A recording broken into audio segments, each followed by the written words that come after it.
Okay, guys, welcome back. We're going to start jumping into neurologic emergencies. This is chapter 27, or I'm sorry, chapter 17. In your book, we're going to do some review of the anatomy and physiology. We're going to talk about some headaches and the different types of headaches, stroke types, seizure types. We're going to talk about syncope. We're going to talk about causes of altermentation, and we're going to start applying our new mnemonic known as AEIOU tips. Okay, so just a quick introduction. Stroke is the fifth leading cause of death in the United States. This is after heart disease and cancer. It's very common in our geriatric patients. And more men have more strokes than women. However, strokes in women are more fatal than they are in men. And we'll also talk about some other contributing factors coming up here. Us as a kind of a medical society, I guess is the best way to put it, we are recognizing stroke symptoms much quicker. There has been many campaigns in order to help recognize the signs and symptoms of a stroke, but there are many factors that come into play with our neurological patients, but specifically the family history and the race of the patient plays a very big role in possible stroke outcomes. Many hospitals are certified stroke centers, and we're going to talk about that here in a little bit. And really, unfortunately, when it comes to neurologic emergencies, we can't really do too much for our patients, whether you're a basic and advanced EMT or even a paramedic. This is just basically recognizing the signs and symptoms, doing a lot of comfort care, a lot of therapeutic communication, and making sure that we are doing a rapid transport to a certified stroke center, specifically when we're talking about strokes. And then we'll also talk a little about seizures and the different types of seizures and how we treat those as well, and any kind of altermentation that you guys might see out in the field. When we're talking about seizures, seizures are just an abnormality or a misfiring of the actual neurons in the brain that causes the brain to kind of have to reset itself. And really, there's different reasons why seizures can result in patients, and the big ones are like a recent or a prior history of a head injury, or what we would call a traumatic brain injury, or a TBI. And that's technically can be anything from a severe concussion all the way up to some major trauma that could have happened to the patients, car accidents, assaults. It could be people that have been shot in the head, either accidentally or intentionally. There's all kinds of different stuff that can lead to a traumatic brain injury.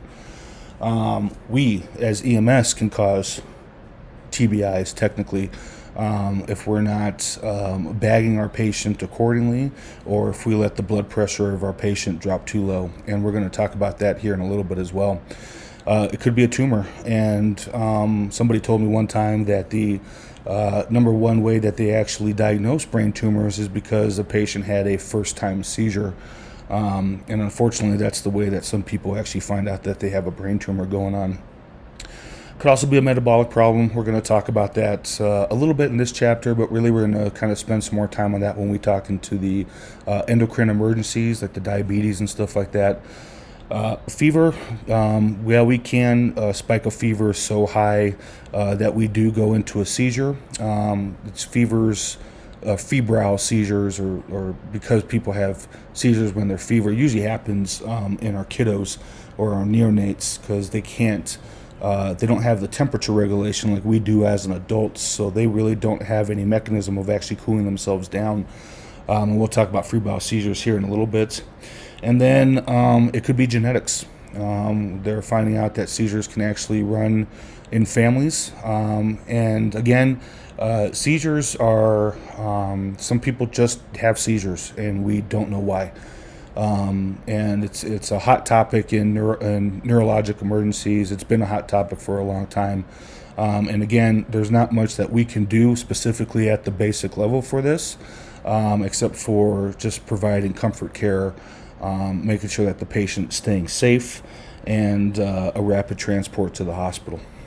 When we're talking about possible causes of altered mentation, and this is anything from just being irrational or anxiety, having like anxiety, could be confusion, all the way up to combativeness, either verbal or physical combativeness. There's plenty of stuff out there that can cause altered mentation. The big ones again is intoxication. We do have a alcohol problem out here in the West. We could talk about drugs, also recreational drug use, and even some prescription medicines can send you into an altered mental state. Any kind of head injuries, we'll talk about those later. Hypoxia is the big one. This is kind of leading to a secondary head injury that we can cause if we're not providing the right amount of oxygen to the patient, or if we happen to be bagging for the patient themselves and we're not doing it correctly. Remember, your BVM skills are crucial that you guys learn. You guys can cause some serious damage to the patients by either breathing too fast or too slow, or squeezing that bag too much where we're getting more air into the patient than we actually need to. So we're going to talk about that more when you guys actually get your hands on the skill of bagging a patient. Okay, so jumping right into it, a little review of the anatomy and physiology. We're going to dive a little deeper than we actually did in the anatomy and physiology lecture. The brain basically has three major parts. You have your brainstem, which controls all your involuntary actions, your heart rate, your respiratory rate, your dilation and contraction of all your smooth vessels, including your intestines and all that stuff. Okay, but really, when we're talking about the three major parts, we got the brainstem, we got the cerebellum, and we got the cerebrum. And the cerebrum is the actual largest part of the brain. The cerebrum is basically our thought process. It helps us hear. It helps us see. It's the largest part. It's the most meat, I guess, is the best way to do it. And then the cerebellum is the second bigger part. And really, the cerebellum is there just to help us with the motor control and balance and stuff like that. We're going to break these down individually as we go through here. So here's a visual for you guys, kind of showing you what the actual brain looks like inside of the skull there. You got the cerebrum. Again, this is your emotions and your thoughts and kind of how you guys get your personality. And then we have the actual cerebellum, which you guys can see is kind of almost connected to the brainstem there. It's there to maintain balance and coordination for us. And then we have the brainstem, which is right pretty much in the center square of the actual cranial vault. And then the spinal cord, remember, goes through the foramen magnum, which is the big hole at the base of your skull, in order for it to actually enter the spinal column. And that kind of helps for protection of the spinal cord. And again, remember that the spinal cord is basically the tail of the brain, and it extends from the cranial vaults all the way down to your lumbar, where it starts to kind of branch off into different divisions to provide feedback systems and feedback loops to the rest of our body. So the brainstem controls basically your basic functions. It controls your breathing. It controls the dilation and contractions of your major vessels and your veins, arteries, arterioles, all that stuff. It controls your blood pressure. It helps you swallow. It helps your pupil constriction. And then the cerebellum controls the muscle and body coordination. So walking and riding, picking up coins, playing the piano, riding a bike, throwing the baseball around, whatever it is, that all controls kind of motor and muscle body coordination. So the cerebrum itself is actually divided into the right and left hemispheres, and each side actually controls activities on the opposite side of the body. So this is kind of hard for you guys to understand, so I'm going to take some time to try to explain this to you guys. The front of the cerebrum controls emotion and thought. The middle is believed to control sensation and some movement, and the back of the actual cerebrum is there to process nothing but sight. So your ocular nerves actually shoot straight to the back of of your brain into the occipital lobe, where all that information is processed. So we have a right and we have a left-sided hemisphere. So when your brain's sitting in the cranial vault, and when the actual brainstem starts to, when the actual spinal cord starts to go through the foramen magnum, it actually twists. It kind of wraps itself around itself about a half twist, about 180 degrees, in order to go down into the spinal cord. So what does that mean for you guys? That means that the left side of the brain basically controls the left side of the face and the right side of the body, right? Because the left side of the face is still above the level of where the actual foramen magnum and the base of your skull is. So once the actual spinal cord twists through that, you could still see the left side of the face is controlled by the left side of the brain, but the right side of the body is controlled by the left side of the brain. Vice versa, the right side of the brain controls the right side of the face, but then it twists and it controls the left side of the body. This has going to become more apparent when we're actually talking about stroke symptoms, and we're talking about facial droop or speech pattern problems or something like that, or possible what we call hemiplegia, where they might not be able to move the whole right side of their body. We're going to talk about that more here in a sec, but just remember that the spinal cord coming off the brainstem, as it goes through the foramen magnum, it actually twists. So the right side of the brain controls the left side of the body, and the left side of the brain controls the right side of the body. So everybody is somewhat different when it comes to actual brain function, and there's a lot of study on neurology, and we're still finding stuff out to this day about the capabilities of what our brain can actually do for us. It really is the computer of the body, and it controls everything. And it can really have a significant impact on some people's lives when that brain is technically injured. And then there's other people that can suffer the exact same injury that somebody else does, and they have any kind of deficits or defects from the injury that they had sustained. So speech is usually controlled on the left side of the brain near the middle of the cerebrum, and messages sent to and from the brain travel through the nerves, and it's really the 12th cranial nerve that runs directly from the brain to the parts of the head such as the eyes, ears, nose, and face. We have 12 cranial nerves total, and the 12 cranial nerves are basically all there to function our tongue movements, our jaw movements, our sense of sight, our sense of smell, our hearing, our ability to swallow. All those nerves are basically there to control our face and our, really, if you think about it, our kind of our upper airway area. And obviously it's controlling all the other organs as well, but the actual cranial nerves coming out, the 12 cranial nerves, are really just focused on the eyes, the ears, the nose, and the face. You guys aren't expected to learn the 12 cranial nerves. You guys will be expected to learn them when you move up to paramedic. So after those specialized kind of 12 cranial nerves, the rest of the nerves are joined in the spinal column and exit the brain through the large opening of the base of the skull known as the foramen magnum. Hopefully this is all review for you guys. At each vertebrae in the neck and the back, 2 nerves branch out, which are known as spinal nerves. And those spinal nerves kind of branch out from our vertebrae, and that kind of basically starts the actual peripheral nervous system. That's where you guys are getting your sense of sensory and motor. It's not part of the central nervous system. Remember, your central nervous system only contains your brain and your spinal cord. But where the actual 2 nerves branch out from the actual vertebrae, also known as the spinal nerves, that's basically the start of your motor and sensory nervous system, known as the peripheral nervous system. Okay, so here's your visual. You guys can see the actual brain, the actual cerebrum, cerebellum, and brainstem, and the cranial vault. That passes through the foramen magnum, where we have the spinal cord that runs all the way down to about the upper lumbar region of our spine, at which point it turns into what's called the quada equina.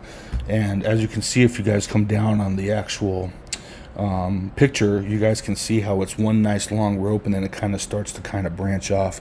That's the quada equina. It's also known as a horse's tail. That's what quada equina means, is a horse's tail. And then those kind of spread out for the rest of the body in order to help the organs, and your lower extremities and your upper extremities as well. But you guys can see the actual solid yellow mass kind of going all the way down, and then you guys can see the actual spinal nerves kind of extending out for there. Those are where the actual peripheral nervous system are going to attach to. So those are going to attach all the way down to your fingertips and toes and whatnot to help you with sensory input and motor functions. So the brain does have a couple layers. They're known as the meninges. We have three different layers: the dura mater, the arachnoid, and the pia mater. The dura mater is basically the very top layer. It kind of separates the other layers from the actual skull. We're going to talk about the dura mater here in a little bit, but it really kind of helps to protect the brain specifically from jolting, right? It also helps kind of carry some nutrients for us as well, and provides protection for the brain. Dura mater means tough mother. It's a very strong, fibrous material. It is the top level of the actual meninges. The next one's going to be the arachnoid layer. This lies in between the dura mater and the pia mater. The arachnoid layers kind of looks like a spider web. If you guys ever get to go to like a cadaver lab or something like that, they can show you what the actual arachnoid layer looks like. And the arachnoid layer is there to kind of secure all the blood vessels for us that are kind of in our brain. It kind of helps circulate the cerebral spinal fluid that helps to protect the brain and kind of provide nutrition as well. And then we have the pia mater, and the pia mater is the actual layer that lays on top of the actual brain tissue, the cerebrum and the cerebellum. And again, it's just there to provide with nutrients and some nerve endings, and to help cushion the brain and protect it. Okay, so when we're talking about cerebral spinal fluid actually cushions the brain and the spine, and it's all there to help circulate nutrients to these structures in order to keep them functioning the way that they're supposed to. We're going to talk about CSF later on in this chapter, specifically with head injuries, and when we talk about trauma again, we're going to bring up CSF. But for now, just know that it helps to cushion the brain and the spine, and helps to circulate nutrients around both those structures. Okay, so going back to the autonomic nervous system, remember this is the involuntary system controlled by our central nervous system, our brain and spinal cord. And we have two different actual systems in there. We have the parasympathetic, which is the rest and digest. And these are basically activities without any kind of conscious thought. So when you guys are eating, the brain kind of dispels the blood from its area and kind of shoots the blood down to the stomach, the abdominal cavity region, in order to suck up all those nutrients of that food that you just ate. And when the parasympathetic is activated, you guys can see the little list there of when the parasympathetic is actually activated. It really helps us with lubrication and anything that doesn't require any kind of conscious thought. So the acronym that it comes down to is known as sludge. And sludge is going to come apparent when we talk about toxins and toxicology. There are some drugs out there that can actually stimulate the parasympathetic nervous system for us. And these are pretty much some of the actual signs that you might see when the parasympathetic nervous system is actually overloaded. So they'll be salivating, they'll have a lot of drool possibly, they'll have lacrimation. Lacrimation is the tearing of the eyes. They can be peeing themselves. They can helps with digestion. They could have a lot of diarrhea, or they could be pooping themselves. And then, of course, it can also stimulate sexual arousal. When we're talking about the sympathetic nervous system, that's your flight or fight. Okay, it's there to Again, this is activities without any kind of conscious thought. Your body just kind of does it. You can heart rate's going to go up. Your ventilatory rate's going to go up. We dilate our vessels so that we have an increased blood flow to the skeletal organs. And then we can reduce the blood flow to our abdomen, because at the time when you guys do need to initiate your flight or fight, we don't need to worry about the process of digesting food. We need that blood from our abdomen to be into our core, specifically the big three systems, which is your cardiac, respiratory, and neurology systems.